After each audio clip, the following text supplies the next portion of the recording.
കൊലപ്പെടുത്തിയ കേസിലെ പ്രതിയായ ജോൺസൺ ഔസേപ്പിനെ ഞങ്ങൾ അറസ്റ്റ് ചെയ്തിട്ടുള്ളതാണ്.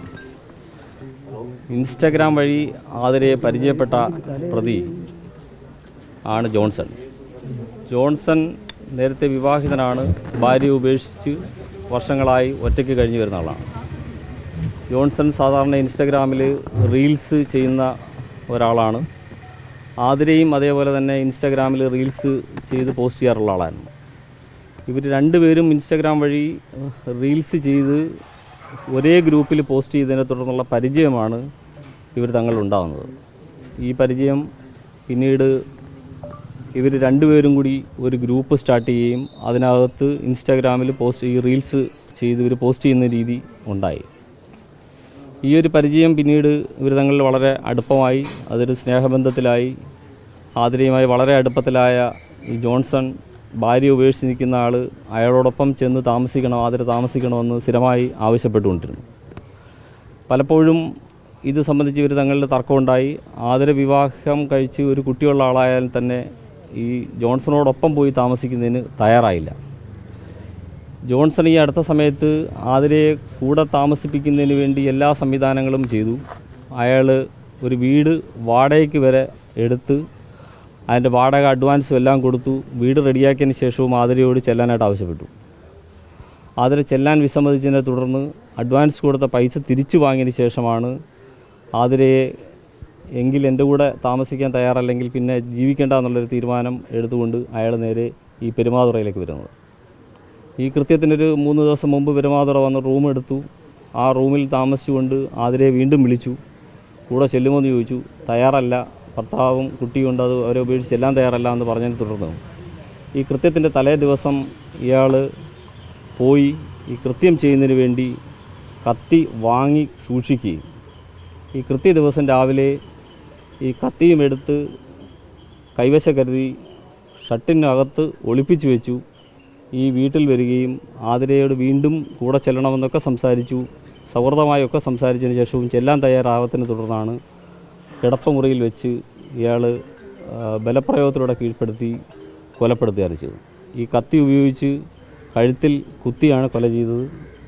കൊലപ്പെടുത്തിയ ശേഷം അവിടെ തന്നെ ഇരുന്ന ആതിരയുടെ ആക്ടിവ സ്കൂട്ടറിൻ്റെ ചാവി എടുത്ത് സ്കൂട്ടർ എടുത്ത് ഇയാൾ നേരെ ചിറയൻകീഴ് റെയിൽവേ സ്റ്റേഷനിൽ കൊണ്ടുവച്ച ശേഷം രക്ഷപ്പെട്ടു പോവുകയാണ് ചെയ്തത്. ഇയാൾ രക്ഷപ്പെട്ടു പോയതിനെ തുടർന്ന് നമ്മുടെ പോലീസ് അന്വേഷിച്ച് വരുന്നതറിഞ്ഞു. ഇയാൾ നേരെ അവിടെ നിന്ന് ആലപ്പുഴയ്ക്ക് പോയി. ആലപ്പുഴയിലൊക്കെ നമ്മുടെ പോലീസ് എത്തിയതറിഞ്ഞുകൊണ്ട് 23-ാം തീയതി ആലപ്പുഴയിൽ നിന്ന് ചങ്ങനാശ്ശേരിയിൽ കോട്ടയത്തേക്ക് ചിങ്ങവനത്തേക്ക് ഇയാൾ പോയി. ഇയാൾ നേരത്തെ മത്സ്യക്കച്ചവട പരിപാടികളൊക്കെ നേരത്തെ ചെയ്തിട്ടുണ്ട്. അതിനുശേഷം പല വീടുകളിലും ഹോം നേഴ്സായിട്ടൊക്കെ ജോലി ചെയ്തിട്ടുണ്ട്. അങ്ങനെ മുൻപ് ഹോം നേഴ്സായി ജോലി ചെയ്തിരുന്ന ഒരു വീട്ടിലെത്തി ഇയാൾ അവിടുന്ന് പൈസ ആവശ്യപ്പെട്ട സമയത്താണ് അവിടുന്ന് വിവരം പോലീസിന് നൽകുകയും ആ വിവരത്തിൻ്റെ അടിസ്ഥാനത്തിൽ ഇയാളെ കസ്റ്റഡിയിലെടുക്കുകയും ചെയ്യുമായിരുന്നു. ആതിരയെ കൊലപ്പെടുത്തിയതിന് ശേഷം പോയ ഇയാൾ വിഷം കഴിച്ചിട്ടുണ്ടെന്ന് പോലീസിനോട് പറഞ്ഞതിൻ്റെ അടിസ്ഥാനത്തിൽ ഇയാളെ മെഡിക്കൽ കോളേജ് ഹോസ്പിറ്റലിൽ അന്ന് പോലീസ് അഡ്മിറ്റ് ചെയ്യുകയും ഇന്നലെ അവിടുന്ന് ഡിസ്ചാർജ് ചെയ്ത ശേഷമാണ് ഇവിടെ കൊണ്ടുവന്ന് ഞങ്ങളിതിനകത്ത് അറസ്റ്റ് ചെയ്യപ്പെടുത്തി. ഇതിൻ്റെ ബാക്കി അന്വേഷണങ്ങൾ നടന്നു വരുന്നതിനാൽ ഇതിൻ്റെ ആദ്യ സ്റ്റേജിലായതിനാൽ മറ്റു വിവരങ്ങളിലേക്കൊന്നും നിലവിൽ വെളിപ്പെടുത്താൻ കഴിയുന്നതല്ല. ഇവർ തങ്ങളിൽ സൗഹൃദത്തിലിരുന്ന സമയത്ത് അങ്ങോട്ടും ഇങ്ങോട്ടുമൊക്കെ ചെറിയ പൈസകൾ അങ്ങോട്ടും ഇങ്ങോട്ടുമൊക്കെ കൊടുത്തിട്ടുണ്ട്. ആ 1.5 വർഷത്തോളമായി ഇവർ തങ്ങളിലുള്ള അടുപ്പമുണ്ട്. ആ 1.5 വർഷക്കാലത്തോളം അടുപ്പത്തിനിടയിൽ സാമ്പത്തിക ഇടപാടും അങ്ങോട്ടും ഇങ്ങോട്ടുമൊക്കെ ചെയ്തിട്ടുണ്ട്. അതിനകത്ത് ഇപ്പം നമുക്ക് മനസ്സിലായിട്ടുള്ളത് കൂടെ ചെല്ലാൻ വിസമ്മതിച്ചു എന്നുള്ളതാണ് നിലവിൽ മനസ്സിലാക്കിയിട്ടുള്ളത്. അതിനകത്ത് കുറേ അധികം കാര്യങ്ങളും നമുക്കിനി ഇതിൻ്റെ അന്വേഷണ ഭാഗമായിട്ട് മുമ്പോട്ട് പോകേണ്ടതായിട്ടുണ്ട്. ഇന്ന് അയാളെ കോടതിയിൽ ഹാജരാക്കുന്നുണ്ട്.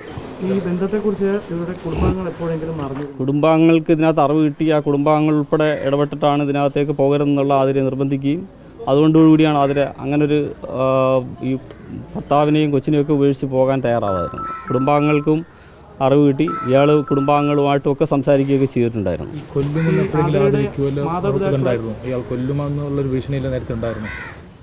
അല്ല, അതിനെ സംബന്ധിച്ച് ഇപ്പം നിലവിൽ വേറെ പറയാൻ പറ്റുന്നില്ല.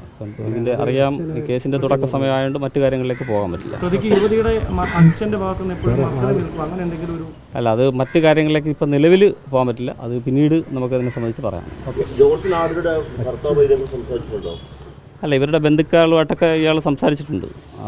നേരത്തെ ഇയാൾ ഫോണിലൊക്കെ സംസാരിച്ചിട്ടുണ്ട്. അവരുടെയൊക്കെ വേണ്ട ഇതിൽ നിന്ന് പിന്തിരിപ്പിച്ചതിനെ തുടർന്നാണ് അങ്ങനെ ഒരു ഭാഗത്തേക്ക് പോകാതെ വരുന്നത്.